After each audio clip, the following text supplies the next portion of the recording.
Hi everyone, Woniya here. Thanks for watching. Please subscribe to my channel and don't forget to hit the little bell to receive notifications when my videos come out. So, I'm here today to talk to you about harvesting sinew from animals. So, when we butcher animals to eat, we think of the hard and gristly and tough and sinewy bits as a detriment to the meat that we're eating, right? But also, so many of those bits are really wonderful resources. So a lot of that gristle and kind of hard to chew stuff, that is usually connective tissue that is full of collagen that is so good for us and delicious if we slow cook the meat so that that collagen turns to a nice, rich gelatin. Keeps our meat moist, feeds our bones and our skin, good for our joints, totally awesome. Another often neglected and often maligned part of animals is the sinew. So in our bodies, in living animals, we usually call this tendons, right? This very, very strong tissue that connects our bones to our muscles and muscles to muscles, and also that forms sheaths over some of our important muscle groups. So I'm sure that a physiologist would explain to me exactly the difference between all of those three different types. But in general, we tend to call those tendons in animals and sinew once it's off the animal.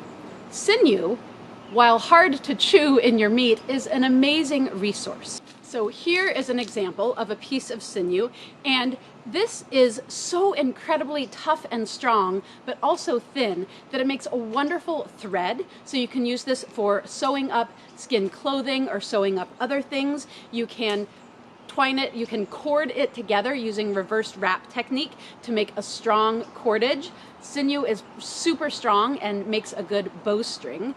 You can use this for hafting, both the arrowhead or the tip and the feathers to a shaft to make a spear or an atlatl dart or arrows. Wonderful binding for all kinds of wrapping and binding. Sinew is wonderful. You can also sinew back a bow, and then that's going to add strength and also protect the bow from breaking as easily. So such an amazing resource. And there are a lot of different types of sinew on an animal, and one of the most abundant is the sinews in the lower legs of ungulates. So ungulates are hoofed animals, and their leg structure is different than our leg structure, right? Because they actually have three joints. We have an elbow, but they also have this joint down here, and then the bones that would be the hand and finger bones in us are extended in the ungulates to reach down to their hooves, and there's not a lot of muscle down there.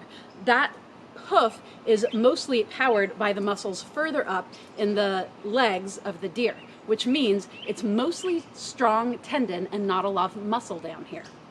So this is a great source for long, strong, thick sinew from the animal. So there's one good tendon that runs right along, let's see, right along the front of the leg, and then there's a much thicker one that runs along the back of the leg. So those are great, but they tend to be shorter fibers. For the very strongest cordage and the easiest to use thread, it's nice to have long fibers. So the best place on the animal's body to get sinew for long, strong fibers is from what we call the backstrap. So this is in human terms, what we call the erector spinae muscle, the muscle that runs right along either side of your spine and helps keep your back straight. So in ungulates, they are perpendicular to the ground, where we are, well, their spine is parallel to the ground, where ours is perpendicular to it, rather. So it serves a slightly different function, but super, super important muscle. And this is the best cut of meat on the animal. This is super tender, super delicious, and big and long without a lot of small muscles. So it makes tender steaks, it makes a wonderful roast. It's very good cooked quickly and then sliced so that it's done on the outside and more rare in the inside. Awesome. But the sinew on it is a liability when you're cooking the backstrap. That's going to be tough and hard to chew, but an amazing resource if you know how to harvest it. So again, making good use of those resources in an animal that often go to waste is not only most respectful to the animal, most ecological, right? Using every part, and gives you the most resources. So it's a win-win for everything. And I'm always trying to, show my respect to the animal by really appreciating all of the gifts that it gives me when it donates its life. So I'm going to show you how I like to harvest the Backstrap Sinew, and then further videos into the future will show you a bit about using that sinew. I want to show you how to get good Backstrap Sinew off of an already extracted backstrap cut of meat. So the backstrap is what becomes sirloin and a lot of choice steaks in cows. In deer it's a little bit smaller, but the loin cuts are what we call it. It's a little bit counterintuitive. A lot of people take the sinew off before they remove the backstrap. I find it easier to take the whole thing out and then take the sinew off. And the counterintuitive part is that a lot of people want to use a good sharp knife and get in underneath and kind of peel the sinew off by using their knife. That works, but you're more likely to accidentally cut and damage the sinew. So what I consider a better way is to use either a dull knife, like a butter knife, or to use the back of your knife rather than the sharp edge. I like to turn my backstrap over and have the sinew be on the bottom so that the weight of the whole muscle is kind of pushing down and keeping that sinew on my cutting board, as opposed to this kind of thin piece that's fraying that I'm pulling off.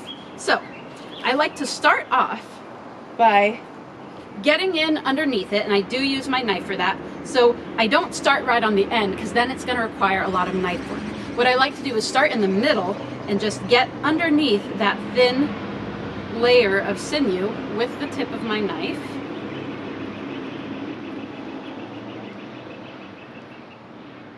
Until I'm all the way past it, and then I'm just making a little window in the meat using the back of my knife, not the sharp end, right? So a little pocket for my knife to slide around in there. So now I'm going to flip the whole thing over and work my knife in either direction so that the sinew is all intact and I'm peeling the muscle away from the sinew rather than the other way around. And actually, I am going to cut this backstrap into several pieces because it's too big to do all in one pan or even on one big barbecue grill. So I'm going to go ahead and cut down to get to that pocket that I created. And this is going to be an amazing several meals. Backstrap is wow choice. So also, if you're having a hard time getting it off with your knife, and honestly, a butter knife is a little bit better than the back of a knife because this blade is a little bit rounded, but something that has a good sharp 90-degree edge on the corners of the knife, like something that you'd use for scraping a ferro rod to get sparks off of it, that's going to be ideal.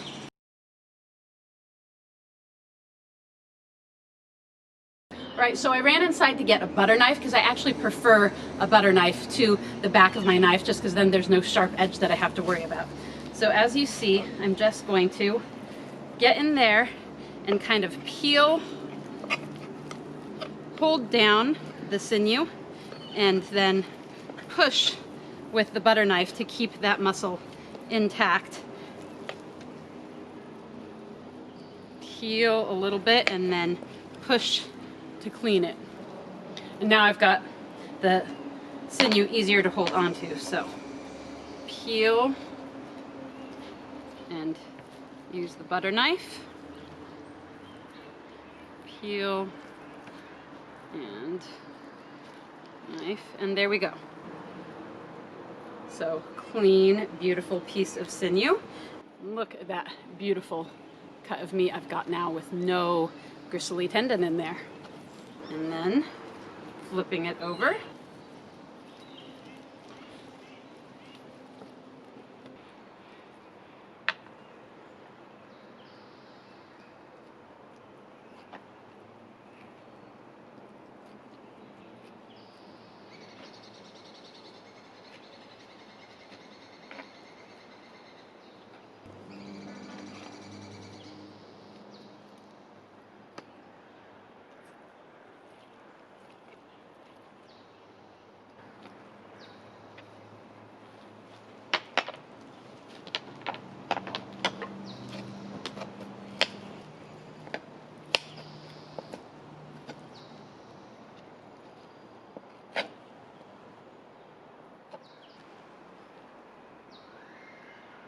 So now I've got this beautiful piece of Backstrap Sinew, super useful. Here's what it will look like dried. So what I'm gonna do now is clean this up really nicely using my butter knife, or very carefully using my sharper knife, but in that case I'm only going to go at a 90-degree angle, kind of pushing, not cutting off any little bits of meat that are left.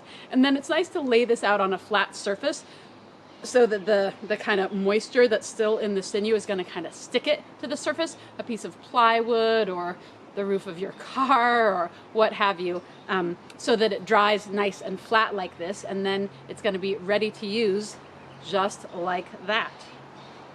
So a wonderful resource from something that is considered a waste product and an annoyance for a lot of people in their meat. So awesome way to use all parts of the animal.